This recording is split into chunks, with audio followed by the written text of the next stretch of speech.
म बालेन्द्र शाह नेपालको सार्वभौम सत्ता र राजकीय सत्ता नेपालको सार्वभौम सत्ता र राजकीय सत्ता नेपाली जनतामा निहित रहेको नेपाली जनतामा निहित रहेको नेपालको संविधान प्रति पूर्ण वफादार रही सत्यनिष्ठापूर्वक प्रतिज्ञा गर्दै ईश्वर, देश र जनताको नाममा शपथ लिन्छु कि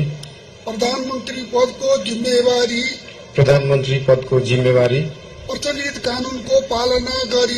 प्रचलित कानूनको पालना गरी मुलुक र जनताको भलो चिताई कसैको डर नमानी पक्षपात नगरी पूर्वाग्रह वा खराब भावना नलिई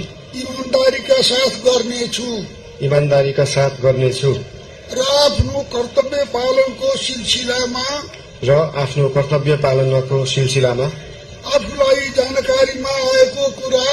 आफूलाई जानकारीमा आएको कुरा म पदमा बहाल रहँदा वा नरहँदा जुनसुकै अवस्थामा पनि प्रचलित कानूनको पालना गर्दा बाहेक अरू अवस्थामा